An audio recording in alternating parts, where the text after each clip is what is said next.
Shalom and welcome to the Israel Policy Pod. I'm Neri Zilber, a journalist based in Tel Aviv and a policy advisor to Israel Policy Forum. We have a great episode for you this week with Dan Shapiro joining us to discuss Iran, the Gaza war, both past and present, and the state of the U.S. Israel relationship. Dan was, of course, U.S. ambassador to Israel for the vast majority of the Obama administration, the Deputy Assistant Secretary of Defense for the Middle East in the Biden administration, and in general, he has held a slew of senior policymaking positions at the State Department, the National Security Council, and the U.S. Congress, dealing with such issues as regional integration, Israel, Iran, and most other things that we all care about. Dan is currently a distinguished fellow at the Atlantic Council in the Scowcroft Middle East Security Initiative. It goes without saying, but I'll say it anyway, Dan is one of the best observers of and practitioners in the U.S. Israel relationship. This was a illuminating conversation with someone who has been at the business end of all of it for well over 2 decades. With all that said, let's get to Dan Shapiro. Hi, Dan. Welcome to the Israel Policy Pod. Thanks, Neri. Good to be with you. It's great to have you, Dan. As we were just saying, it's a good week, I think, for various reasons to have you specifically on. So I'm really looking forward to this conversation. And we do have a lot of things to get into and that I'd like to touch on. But first question to you, it's been 5 months since the Biden administration finished up its term in office and the Trump administration came in. Seems already like a lifetime. How is life outside of government treating you personally?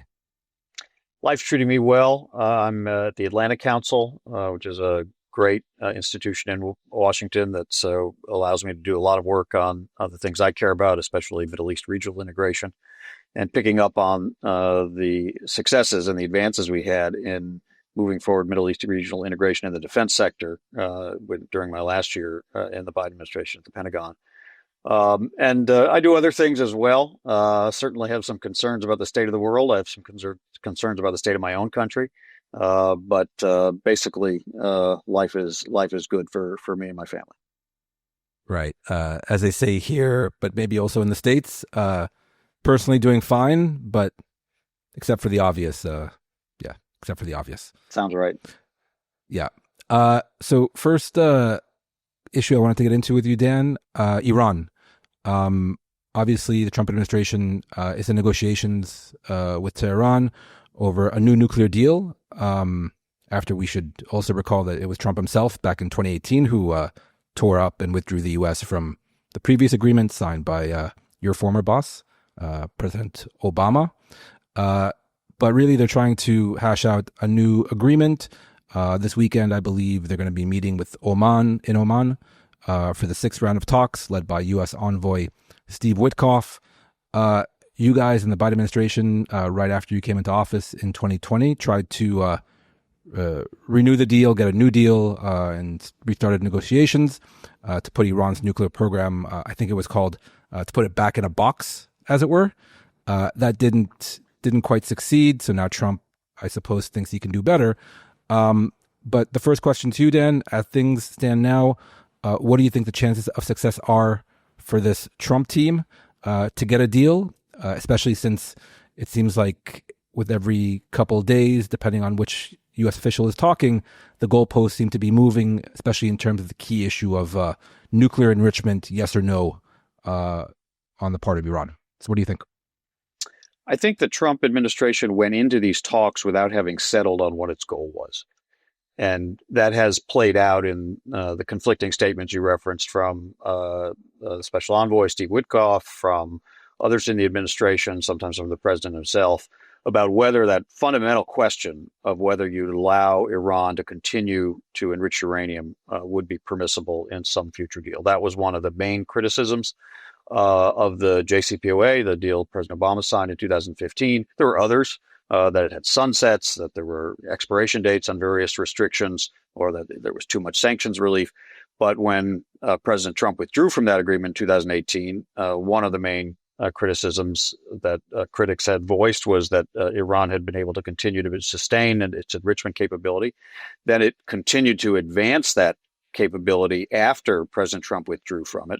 and including into the Biden years, with more advanced centrifuges and higher levels of enrichment and building up a bigger stockpile of highly enriched uranium that it could, on fairly short notice, enrich to weapons grade. So almost in any circumstance, a deal would involve Iran downblending or shipping out some of the highly enriched uranium, but they insist that they must retain a domestic enrichment capability to fuel what they say is a peaceful nuclear energy program. The problem is the technology and the knowledge has advanced so much that almost by definition gives them the ability also to enrich all the way to weapons grade and then eventually be able to produce a weapon. There should be verification. There should be inspections that would make sure they wouldn't do it. But that has been kind of a black and white issue going into this sixth round of the negotiations, where it seems that the administration is more or less settled on the no enrichment requirement. That's something they were pushed very hard on by Republicans in Congress. And that is something that the Iranians say they will never agree to. They're looking at various creative solutions. Some have been floated in the past. A consortium, allow Iran to be part of some regional grouping that could do enrichment that would serve everybody in the region's nuclear energy needs.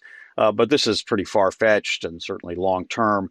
So there's a big decision coming up for President Trump. Is he going to hold to that position of no enrichment, or is he going to find some way of saying he's held to it, but actually allowing Iran to continue to enrich uranium? And I think it's very difficult. I think always the more likely scenario for this year, and then we can talk a little bit about some of those derivative scenarios, is in negotiations up to a certain stage, a crisis. By October, the European governments who are still part of the JCPOA would be able to trigger the snapback of sanctions, the return of sanctions under the former deal. And then Iran would potentially retaliate, withdraw from the Nuclear Non-Proliferation Treaty or expel inspectors or make some other move toward a breakout. And then the decision point arrives for President Trump and Prime Minister Netanyahu probably on whether or not to use military force. So that's a good segue in terms of the military force option. You've written of late that you think that the military option, a credible use of force, should very much be put on the table, including with and through the Israelis.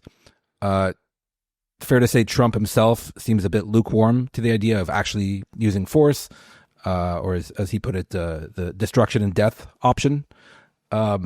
The more isolationist wing of his administration definitely seems like they're not in favor of the use of force. So in terms of your own view, do you think the military option is just a coercive diplomatic tool, to find leverage? Or do you actually believe that if push comes to shove, in the negotiations themselves, that Israel and or the U.S. should actually use the military option? So let's start with the context of going into the beginning of this year. Coming out of 2024, Iran was made significantly weaker and more vulnerable based on actions taken largely by Israel, but also by the United States during the course of the war. Of course, Israel largely decimated Hezbollah in Lebanon, the largest and most well-armed and equipped Iranian proxy right on Israel's border that had long been feared to be Iran's essential second strike capability. If Israel or the United States were ever to attack Iranian nuclear facilities, they could rain terror down on the skies of Tel Aviv. Hezbollah is not destroyed, but its capability to conduct that kind of attack is severely, severely diminished. Then on October 26th, following the second of the two Iranian attacks on Israel, which was on October 1st, when they sent over 200 ballistic missiles to Israel, largely defeated by the U.S. and Israeli and U.S. Missile defense capabilities. Israel struck on October 26th in Iran, severely damaged Iran's most advanced strategic air defense systems, the S-300s, provided by Russia, as well as some of their ballistic missile production capability, and really left Iran much more exposed. First of all, demonstrated they could reach those targets and left untouched targets that would be much harder to protect because of the diminished air defense capability. So we go into the year and we go into this attempt to negotiate with Iran in a much more vulnerable state, not unable to respond if they were ever attacked, but certainly Right. without some of the tools to defend against and retaliate for such an attack. So the military option, or at least the threat of military force, becomes a very crucial tool to use if you're going to try to advance diplomacy and get the Iranians to move off of some of their very stubborn positions, particularly on the issue of enrichment. Actually, I think President Trump used the presence of U.S. force by elevating what was already a very significant U.S. posture in the region early in his term. It was largely defined as being used for the strikes against the Houthis in Yemen, but the same capabilities, a second aircraft carrier, B-2 stealth bombers placed in Diego Garcia, additional air defense units, were all relevant if there were going to be some kind of confrontation with Iran. And the Iranians took notice. And it actually, I think, helped Iran dispense with a lot of its usual delaying tactics, even getting into the talk. Sometimes it takes months just to figure out where to meet and the shape of the table and who's talking to whom. Very quickly, by April, those talks were underway. And I credit that to very much the President Trump's use of the military tool as a way of focusing Iran's mind on what was at risk if these talks wouldn't get underway. Then there were some opposite signals, especially once the talks began. First, there were some leaks out of discussions between Prime Minister Netanyahu and President Trump, in which President Trump apparently said, I don't want an Israeli strike on Iran. Okay, fair enough, while talks are underway. But anytime that story is leaked, it sends a message to Iran that, well, okay, there's some less pressure. Then you have very prominent voices in President Trump's coalition. And one in particular, I think, is worth paying attention to. That's Tucker Carlson, a very influential tribune, let's say, of the more isolationist wing of the MAGA coalition, speaking out very bluntly, saying that any war with Iran or any military action with Iran would put the United States in grave danger, and strongly opposing it. I won't go through all of his arguments, and he is seen as speaking for, let's call it the J.D. Vance wing of the folks internally in the administration. That right. Wing of the coalition seems to be ascendant in the administration. More hawkish members like Michael Waltz, the former national security advisor, were dispensed with, or Marco Rubio seems to have downplayed many of his long-held positions. And then, of course, President Trump went to the region. He met with the Saudis and the Qataris and the Emiratis, all of whom seem to be sending signals that they want to focus on deals. They want to focus on economic and technology development. They don't want to have the disruption of any kind of military conflict. So then you get into the talks, and suddenly the look of the talks is that it's a deal or no deal, but not necessarily any consequence if there's no deal. And my fear about that is, without Iran's mind being very focused on what's at risk with a credible military threat, if the talks fail and if they insist on moving forward, they're already essentially a nuclear threshold state, and maintaining and sustaining that capability, that it's going to be very unlikely to get a deal. So I think there are a number of steps, which I wrote about, and I can go through them, that the administration could take that would put that threat very much on the table in a way that would hopefully focus the Iranians' mind. Definitely useful to have leverage in any negotiation on any issue. But I'm curious, if the Iranian mind is focused and they do come to the table, I say sincerely and in earnest, looking for a deal, but they're not willing to give up all enrichment, do you think, as a U.S., leaving aside what the Israeli government may or may not want, but if you were a U.S. policymaker advising this U.S. president, would you tell him, zero enrichment, no enrichment, dismantling of the entire nuclear program in Iran may not be realistic, maybe a bridge too far, but we're willing to settle for a bit less in order to get a deal and in order to really kind of limit the Iranian nuclear program and its kind of ability to break out to an actual weapon? Would that be your advice to this U.S. president? Well, of course, I supported the JCPOA in 2015. I was the ambassador of the United States to Israel, so of course, the president's policy was my policy. I never. And you were just to say for our listeners, you probably had, I don't want to say the hardest job, because the negotiators in Vienna had a really tough job, but to be the the envoy of the U.S. administration negotiating that deal and dealing with that Israeli government. Not an easy job either. Let's just give you some credit here. Well, and I never described it to skeptical Israelis, which was most Israelis, as anything other than a, a method to buy time. It didn't solve the problem. It wasn't the greatest deal of all time. It was the least bad option or the best available option to buy the most time by keeping Iran verifiably at a distance of about a year from the ability to create a nuclear weapon and keeping them there for 10 to 15 years. Always with the knowledge that we would have to come back and revisit that question before those sunsets, before those expirations, and ensure we find a way to extend those restrictions and potentially even consider military action if required. So that was the only way I could describe it. It was my understanding of it. What's changed since then, of course, is after President Trump withdrew from the agreement in 2018, Iran began to accelerate its enrichment in ways that would not have been permitted, at least until now, by the JCPOA. And so they enriched more uranium to higher levels of purity, closer to weapons grade, and developed and installed much more advanced centrifuges that do the enrichment much faster and much more efficiently. So that's one thing that has changed. They have that knowledge. In fact, by now, we couldn't get them back to the 1 year breakout timeline that the JCPOA provided, because they would have the ability, if they chose to violate a new agreement, to rush with this new capability to a much faster enrichment of the weapons grade material. The second thing that's changed, of course, is we saw Iran twice in 2024 break a long-standing cautionary approach to avoiding direct confrontations with the United States and Israel, with these two massive barrages of, in the first case, ballistic missiles, cruise missiles, and drones, and in the second case, double the number of ballistic missiles against Israel in April and in October. And that is a very alarming development. If Iran now feels that the taboo has been lifted on direct state-to-state attack, rather than using proxies, rather than using deniable means that they have some ability to distance themselves from, but a direct state-on-state confrontation against Israel, it raises the danger and the stakes much more about Iran having that a capability to move toward a nuclear weapon in a relatively short period of time.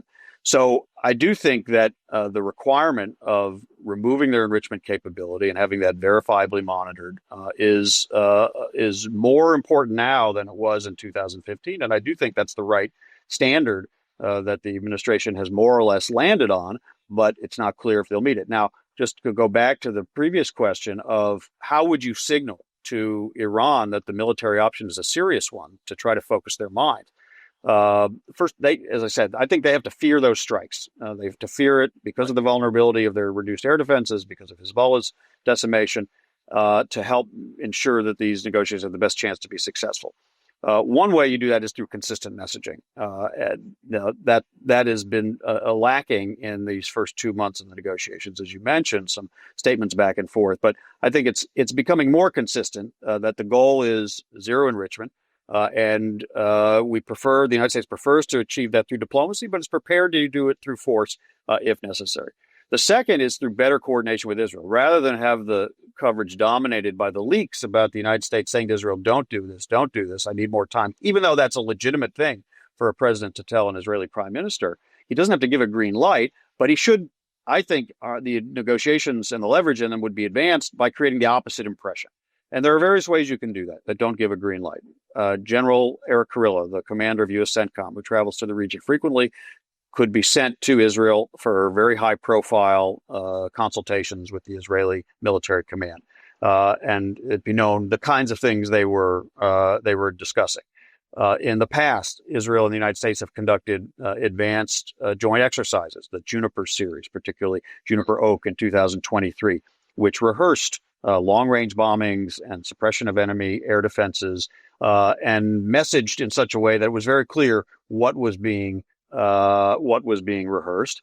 There are other forms of indicating that in certain scenarios, the United States wouldn't necessarily restrain Israel, while still giving the president, the full ability to communicate when he would be open to that actual activity. There of course is Pentagon planning on a U.S. military option. That's true all the time, and it goes through various updates. It, of course, has had to be updated since the Iranian air defenses were hit last October. There are ways that can be briefed that don't reveal what shouldn't be revealed to make clear that the United States is also looking at its own military option. And then, of course, to think about the timing of such a strike. If you go through a negotiation process and you reach the crisis point of snapback and is Iran withdrawing from the NPT or something, that's probably the timing that becomes most relevant. The point is that a credible military threat actually increases the odds you don't have to use it by increasing the odds you can get an agreement in negotiations. But if those negotiations fail and Iran continues to want to sustain its current nuclear threshold status and the ability to move at a time of their choosing very quickly toward actual nuclear weapon, I think the military option has to be very, very seriously considered. A credible military threat is only credible if you actually are prepared to use it when it's called upon. Very interesting. Unfortunately, we have to shift to other topics. We could talk about Iran, I think, for another 40 minutes. But I wanted to really get your sense, because you were in a unique role just before October 7th, 2023, and the outbreak of the Gaza war, obviously.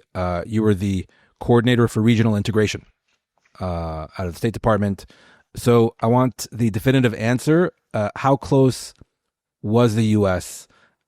In brokering and getting Israel-Saudi normalization deal on October 6th, 2023? I don't think we can say that we were right on the verge of the agreement, but I think we can say that we had made very significant progress on that agreement and some other progress in regional integration, by the way.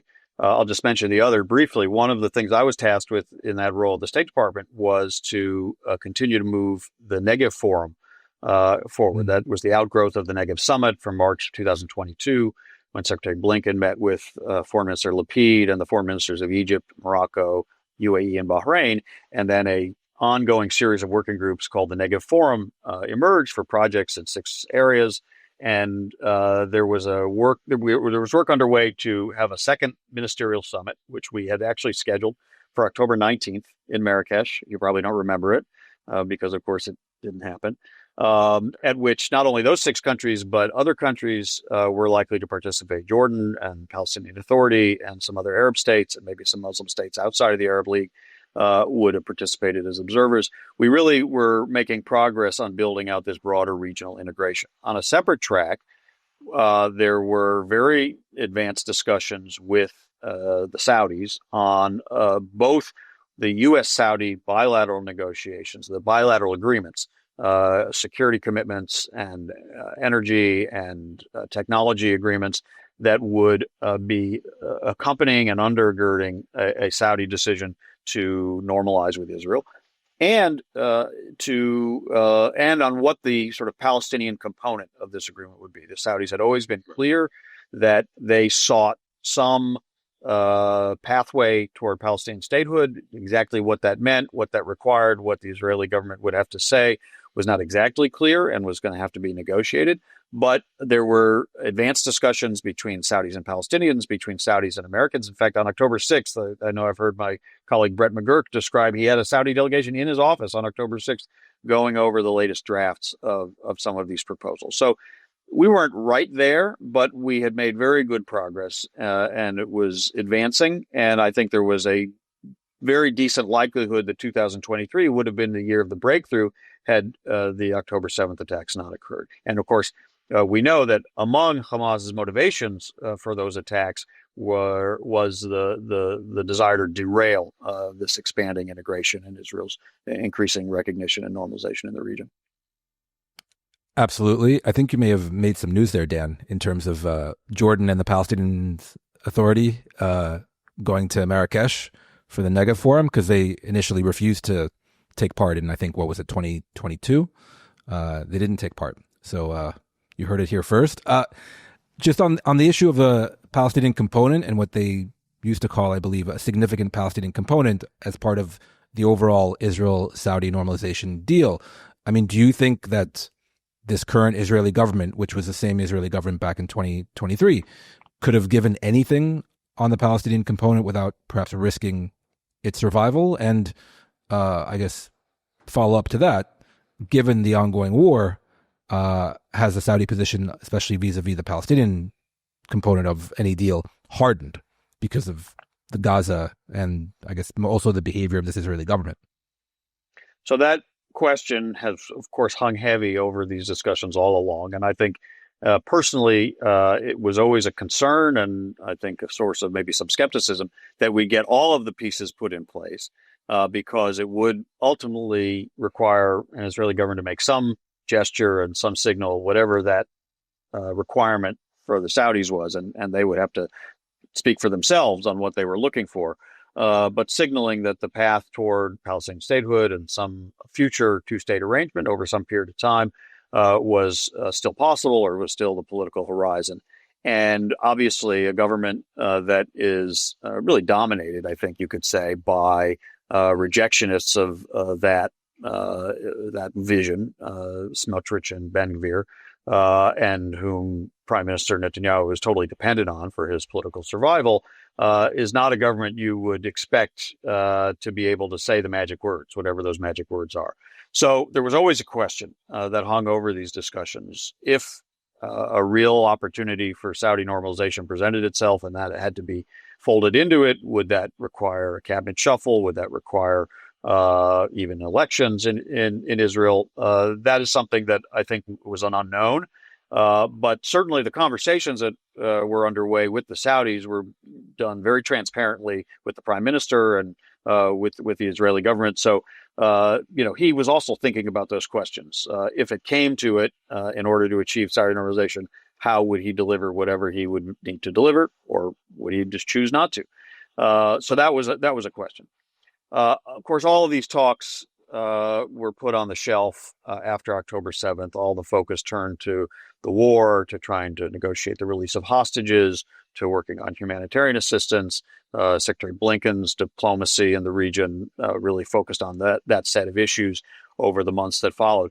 But by March or so, maybe even a little before that, already the United States and Saudi Arabia got deeper into the discussions again on the bilateral U.S. Saudi agreements that were to accompany normalization, and were expected at that point to perhaps be part of a broader package of how you would end the war. First, you'd get a ceasefire and a hostage deal of all the hostages released, and then as part of that, you would pivot to the big move on normalization, the signing of various Israeli U.S. Saudi agreements, and the finalization of this Palestinian component.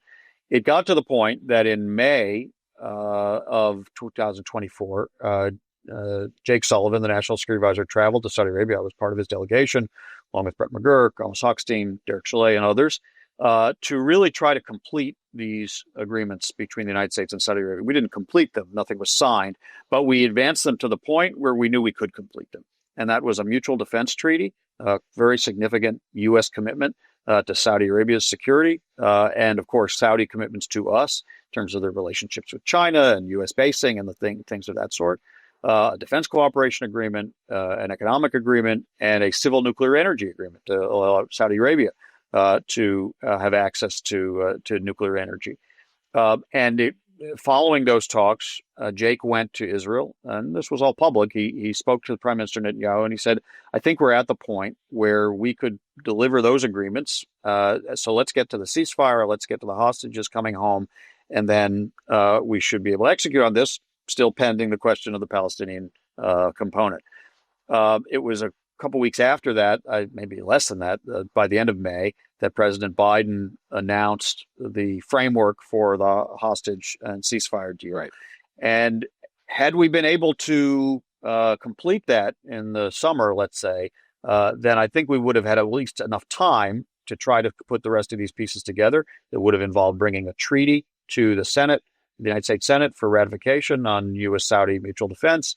Of course, it would have involved the Palestinian component, raising very much, again, the question you raised a moment ago about whether this Israeli government was poised to do that. But since the talks on the hostage and ceasefire deal just dragged on and on through the summer, and we really were never able to to get to that moment, that breakthrough moment, those agreements remained on the shelf. And now we'll see if President Trump decides to pick them up.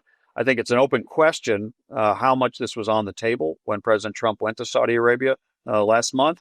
He didn't talk about it very much. He mentioned it. He was much more focused on various economic deals with the Saudis, technology deals. Very little discussion of a U.S. commitment to Saudi Arabia's security.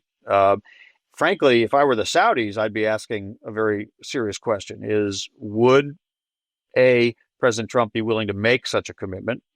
He's not such a big fan of the alliances we have, and he doesn't treat our alliances, our allies in those alliances in NATO and in Asia the way most previous presidents have done.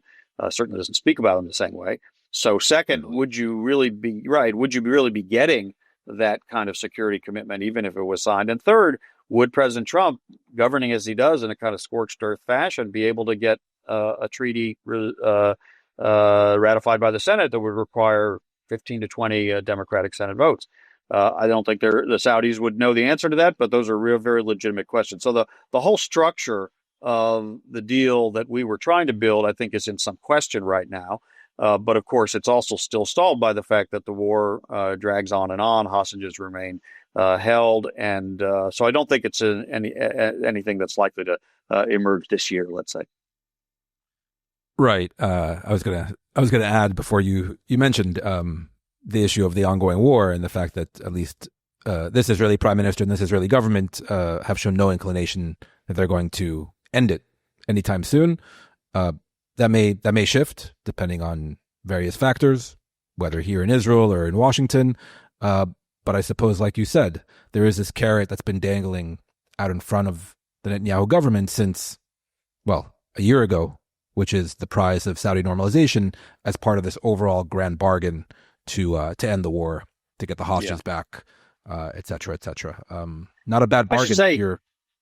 Yeah, it's true. But I should say, in fairness to, the prime minister, of course, most Israelis I know, including those who have long been supporters or proponents, or at least open to some sort of two-state outcome, are not ready to have that conversation. As long as hostages are held, as long as the risk of Hamas hanging on somehow and reemerging as a governing authority and threatening entity in Gaza remain, the notion of a Palestinian state on the model that was considered through many years of diplomacy following the Oslo Accords, basically in the West Bank and Gaza, and that same type of entity existing alongside Israel's population centers in central Israel is a very difficult proposition for most Israelis to absorb. So I'm not sure, even if it was a different government, that this is the right moment for that. But certainly we have to get past the war, have to get hostages home, and have to get Hamas reliably removed from power in Gaza. That's a fair point.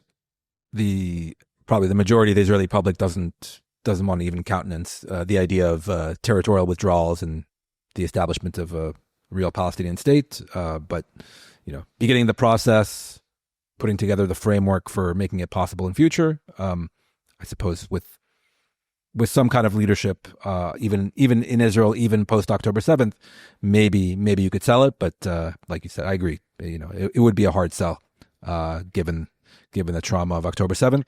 It would be. And by the way, any discussion of a pathway, I think that's the word that we sort of landed on, a pathway to a future Palestinian state is going to look different than all those post-Oslo negotiations, some of which I took part in. The outcome will look different territorially, security-wise. The timeline will look different. It would certainly only be possible if we knew Hamas was no longer in power and a really different and reformed Palestinian Authority was in charge. So we're not talking about, next year, sort of a handshake on the White House lawn that creates a Palestinian state. I don't think in any circumstance. Okay, we'll be right back after this brief message. Israel Policy Forum is a policy organization rooted in the Jewish community. Our mission is to build support for a secure, Jewish, democratic Israel through a viable resolution to the Israeli-Palestinian conflict, advancing pragmatic U.S. policy towards the conflict, U.S.-Israel relations, and regional diplomacy among policymakers and community leaders. We promote policy measures endorsed by credible security experts, develop analysis and commentary, and convene programs that engage and educate leaders across the political, denominational, and generational spectrums. Our Young Professionals initiative, IPF at TEED, works to elevate the discourse among next-generation leaders by building community and facilitating engaging programs related to Israeli-Palestinian affairs. To learn more about our work, visit us online at israelpolicyforum.org and follow us on social media. If you rely on Israel Policy Forum for credible and nuanced analysis, please make a tax-deductible gift today at ipf.li/supportthepod or at the Support the Show link in the show notes. Dan, last question in terms of looking back. I have to ask, since you were there in the room and in the building, set the record straight for us, if you could. A lot of people in Israel, from the prime minister on down, keep saying, and I believe it to be true, that President Biden and his administration placed an arms embargo on Israel a year ago due to the offensive into Rafah in southern Gaza, and that now Trump has kind of lifted the embargo, opened the floodgates.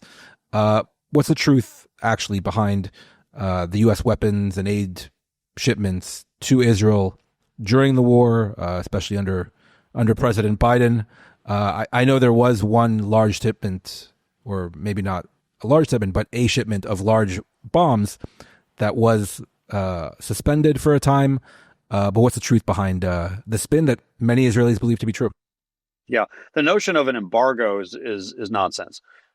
Starting immediately on October 7th, President Biden directed the Pentagon and the State Department, which has an important role, to accelerate to the maximum degree the provision of assistance that was prepositioned in Israel, assistance drawn from U.S. stocks, fast-forwarding processes that normally take weeks to months or even longer to hours to days. And suddenly a huge flow of weaponry was coming. It was all manner. It was aerial munitions. It was artillery. It was small arms. It was really just about everything that Israel uses and needs. And that was flowing very quickly in the first 2 to 3 months of the war. At a certain point, some of the lower hanging fruit of that provision had been used up. The U.S. stocks that could be drawn on without putting U.S. readiness beyond what it should normally be kept at. There were competing demands from Ukraine for certain systems as well. So you couldn't do the same surge in April as you could in November, just simply because we didn't have the stuff to surge. But the main provision, and there was a very rigorous cross-department working group at the Pentagon to streamline and cut through normal bureaucratic processes to make sure that everything flowed as quickly as possible. Then there's a separate process at the State Department that requires approvals and then to send to Congress for notification. And President Biden did use initially an emergency procedure to bypass the congressional notification, but that's extraordinary. And so the congressional notification, sometimes there were some delays in that. All concurrent to that, of course, President Biden was pushing to pass the supplemental appropriations bill, which ultimately passed, I think, about April, about $14 billion. Some of that backfilled what had been previously provided, some allowed for new shipments. So there was a massive supply of weaponry to Israel to ensure it could defend itself and fulfill what President Biden said was the requirement to ensure Israel can respond appropriately to the October 7th attacks and make sure it could never happen again. And that was true throughout the war. Now, you highlighted the one very well-known shipment. There was a shipment of one ship that contained both 2,000-pound bombs and 500-pound bombs. It was in North Carolina. These were already Israeli munitions, and they were getting ready to sail. And there was a certain point, I think it was early May, when President Biden directed that shipment be paused. We actually, at the Pentagon, learned about it, I think, through the news. And the concern that he expressed was that the 2,000-pound bomb in particular, there were a number of occasions when that munition had been used in very densely populated areas of Gaza. We know that Hamas embedded itself within and underneath civilian areas of Gaza, and that was one of the huge challenges Israel faced. But there were obviously a number of cases where, when it was used, there were significant civilian casualties, and that was the concern he expressed. Fairly quickly, the 500-pound bombs were separated from that shipment, and they were provided, and so the remaining pause was just on the 2,000-pound bombs. We actually had worked out with Defense Minister Gallant an agreement that he was coming to Washington to sign. I think it was in July. That he said, I no longer need that munition in Gaza. I do need it for Lebanon. I do need it for potentially other situations, the Houthis or elsewhere. But I'm willing to sign that I'm not going to use that munition in Gaza because of the concern that had been expressed. And we were all set to have him come and sign that. A few days before Gallant's visit, Prime Minister Netanyahu did a video where he sort of lodged this allegation of an embargo. It created, a very bad environment to try to do that agreement, as if the prime minister was the president was being directed to do that. And so it was delayed, and we still thought we'd get around to signing it. Unfortunately, we never did get around to signing it. It was something we in the Pentagon were trying to solve throughout the remainder of the administration. But that was the one very well-known shipment that was not provided. But I think the notion of an embargo is really a misnomer. Okay. So I'm happy you're here to set the record straight. Big picture, and maybe even on a more personal kind of gut level, does it make you angry that Israelis, and even, don't necessarily have to be right-wingers, but many Israelis, I don't want to say most Israelis, but many Israelis now view Biden and before him President Obama as somehow anti-Israel? Does that make you angry as someone you personally know and love Israel? You've spent many years living here. You speak Hebrew. Dan, doesn't it drive you crazy when you hear this? When you're President Obama's ambassador to Israel, you develop kind of a thick skin, or you need one going in. So, no, I don't get angry. Everyone's entitled to their views, and I've had no shortage of Israelis expressing their views to me, which is totally fine. And I express my views to them. I think history will bear out that both administrations were strong partners to Israel. There were definitely disagreements. Obviously, we know the ones in the Obama administration. Won't go through all that history. They're well known, but the same administration was also a very good partner to Israel in expanding its strikes in Syria against Iranian weapon shipments to Hezbollah. The same administration signed a $38 billion MOU for military assistance, which I helped negotiate. There were a lot of advances in military equipment and training, the F-35, the funding for Iron Dome, all happened during the Obama administration. So I think all that history is also very relevant. And I think, President Biden, who, of course, spent his whole career speaking about his emotional attachment to Israel, calling himself a Zionist, really recounting in very moving terms how he learned about Israel's story and connected with it and visited throughout his career. I think his response to October 7th is something that history will also record, was a tremendous support. Coming to Israel almost immediately, embracing literally and figuratively the Israeli leadership in public, saying, we're with you, we'll stand with you, and then providing all the assistance that I mentioned, vetoing multiple UN Security Council resolutions, trying to short circuit the operations before, without blaming Hamas, which all of those resolutions didn't, making clear that defeating Hamas was an absolute requirement, putting all of the focus on getting hostages released, the first successful deal in November of 23, and then, unfortunately, a long process that didn't produce the next agreement until near the end of the administration. So I think the record will definitely show that both of those administrations, and I'm proud to have served in them, were close partners and delivered on Israel's essential security needs, had differences, were forthright as friends need to be when we did, but did so in appropriate ways. So, no, I don't get angry, but I just turned back to the facts. Very diplomatic. I will express anger on your behalf and on both of those presidents' behalfs, because I agree with you. I think the historical record and the objective facts will show that both men were hugely supportive of Israel and friends of Israel. We may get back to that in just a second. Final issue I wanted to tackle with you, Dan, and it's a big one, the U.S. Israel relationship, both the present and future of the relationship. I think it's fair to say that right now, the standing of Israel in the U.S. and even on Capitol Hill, definitely amongst the far right and also on the far left, is really, really bad. It's also debatable how you define how far each far right and far left is these days, given the politics in the States. I mean, first off, how concerned are you about Israel standing amongst Americans? In other words, is it just a reaction to the past 20 months of war and the images coming out of Gaza, or is there kind of a deeper and longer term shift in the offing there? I think there are going to be elements of both. I mean, obviously, as long as a war of this difficulty and the violence associated with it, war is hell, and terrible things happen in war. It casts a very heavy shadow over the relationship, simply because that's the main thing people think about and talk about. Of course, there's a great deal of sympathy and support for Israel, attacked as it was by a terrorist organization so brutally on October 7th, and with hostages still held, including, I guess, 2 deceased Americans among them.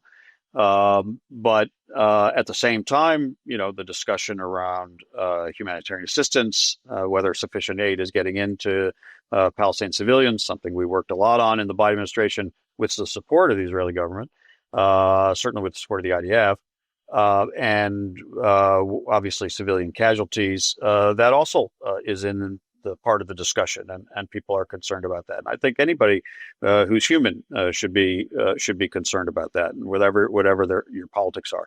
So one question is, how much longer will this go on, and what direction will it take?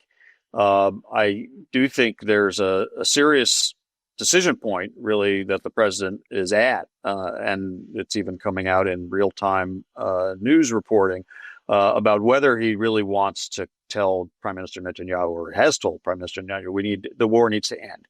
And if so, what leverage he will use to do that. It seems that the main leverage they're trying to use is through the Qataris on Hamas to agree to a 60-day ceasefire and release of 10 hostages. But it's pretty clear, and that, of course, would open up aid spigots as well. But it's pretty clear, I think, that President Trump would hope that once that ceasefire occurs, the war does not resume at the end of it.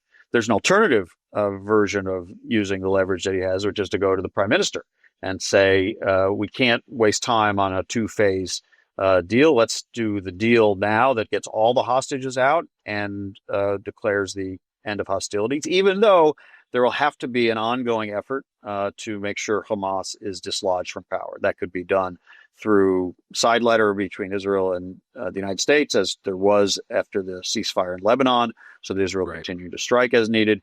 And importantly, a very upgraded diplomatic effort with the Arab states to exile Hamas leaders and fighters from Gaza, really remove them, send them to distant locations, and then only under those circumstances does the real reconstruction of Gaza begin. So that's another option President Trump has had. Doesn't seem to have taken that one. Actually, I think he made a very unforced error in February when Prime Minister Netanyahu visited for the first time.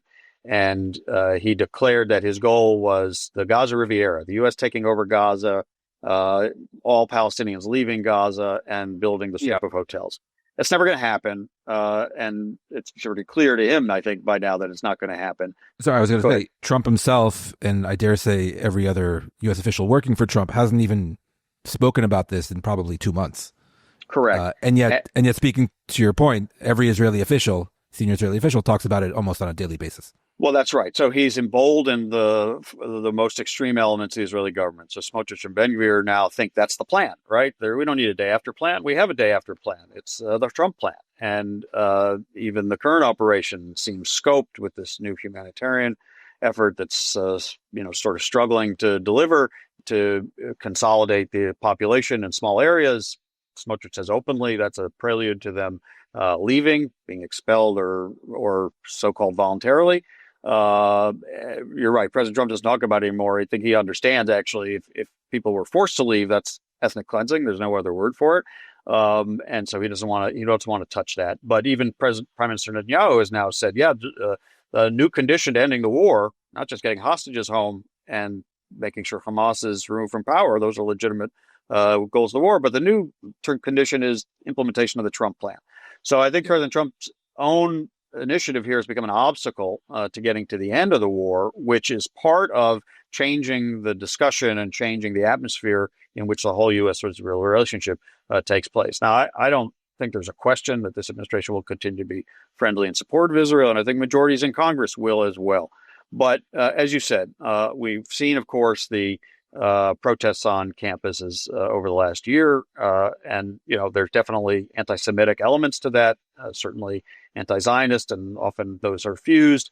And people calling not just to end the war, or not just expressing very legitimate concern about Palestinian civilians, or saying they want to see Palestinians have their own state, but actually calling for Israel's destruction. When you talk about from the river to the sea, that's really talking about removing a Jewish state. When you talk about globalizing the Intifada, that is talking about violence as a means to pursue political ends. And of course, we've seen these outrageous and tragic attacks in Washington and Boulder, Colorado, just in the last couple of weeks. So that's part of this atmosphere. But you also mentioned that on the far right, another part of President Trump's coalition, you have a growing, I think, voices of skepticism about whether Israel is trying to pull the United States into Middle East conflicts. That is around the Iran discussions.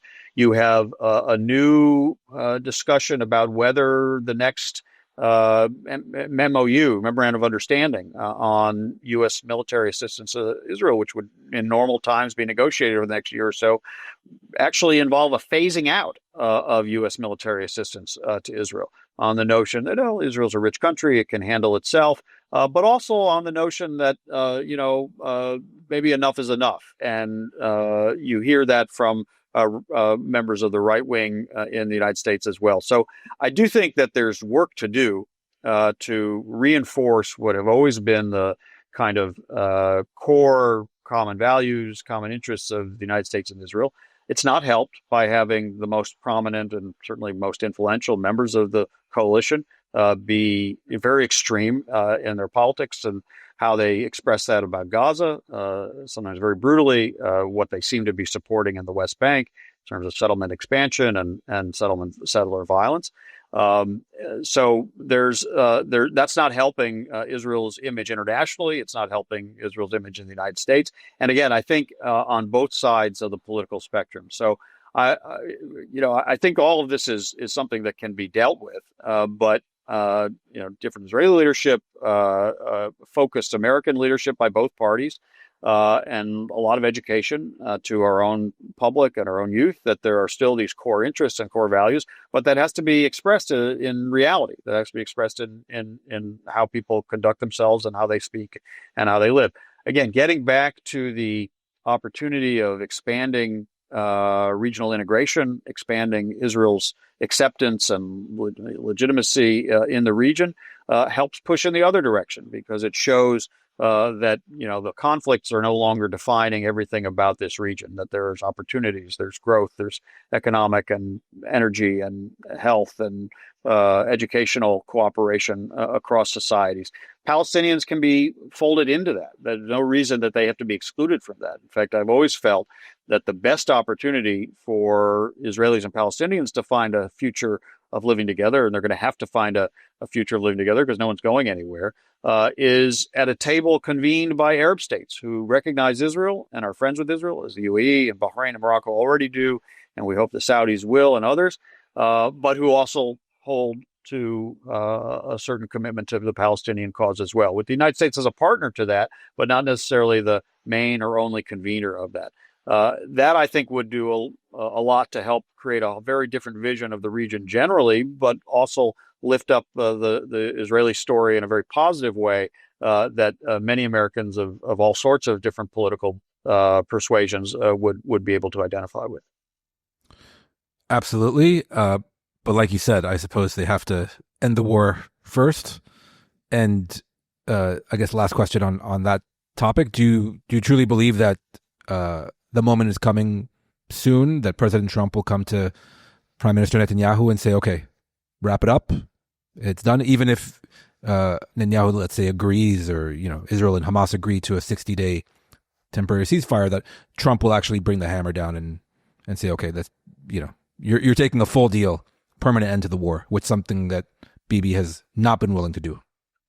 Some reporting suggests he's already said that in their most recent phone call. Obviously, we don't know. We weren't on the call, but the signals are getting louder that the president is looking for a hostage deal and is willing to go with Netanyahu's preference of the 60-day 10 hostage deal rather than the full hostage and full ceasefire deal, but that he sees that as an exit ramp to then get into the more permanent conclusion. That's of course been the nub of these negotiations. Hamas wants absolute guarantees that the war won't resume at the end of the 60 days. Netanyahu is not prepared to give those, at least until now. It sounds like today maybe there's some hope of a little bit of narrowing. But it seems that President Trump, who speaks generally about his desire to end wars, of course, we know he speaks about the war in Ukraine, not that he's been very effective there, but he wants it to end. He wants to avoid a war with Iran, whether or not he's willing to hold that military option. But he's talked about wanting to be the peacemaker, wanting to end killing. He's even expressed some sympathy for Palestinians, which is not to be dismissed. That Palestinian civilians are caught in a terrible situation in Gaza between the IDF conducting its operation and Hamas sometimes brutalizing them, but also fighting from within them and making them human shields. So he has I think, the kind of influence with the prime minister that he has an opportunity to shift him in that direction. But, if the prime minister says, look, if I either now or at the end of 60 days declare the end of the war, my government will fall because Smotrich and Ben-Gvir will bring it down, then it's a question about whether or not he will actually go along with that. Yes, it's been a huge question, and on that point, this Netanyahu government may not be long for this world, irrespective of what happens on the battlefields of Gaza or the negotiating tables in Doha, having to do with the Haredis, the ultra-Orthodox. That's a separate issue, which we won't get into in the time remaining.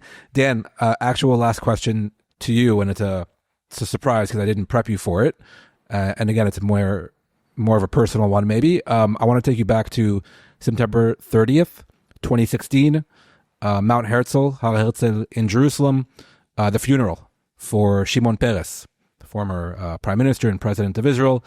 President Obama gave a eulogy then and there that I think is, if not one of the best speeches I've ever heard, then definitely the most Zionist speech I've ever heard. And it's not hyperbole when I say that. I've said that for many years now. Shimon Peres reminds us that the state of Israel, like the United States of America, was not built by cynics. We exist because people before us refused to be constrained by the past or the difficulties of the present. And Shimon Peres was never cynical. It is that faith, that optimism, that belief, even when all the evidence is to the contrary, that tomorrow can be better, that makes us not just honor Shimon Peres, but love him. The last of the founding generation is now gone. Shimon accomplished enough things in his life for 1,000 men. But he understood that it is better to live to the very end of his time on earth with a longing not for the past, but for the dreams that have not yet come true. An Israel that is secure in a just and lasting peace with its neighbors. And so now this work is in the hand of Israel's next generation. I urge everyone to go look for that speech. We're going to put a clip of it in the show notes.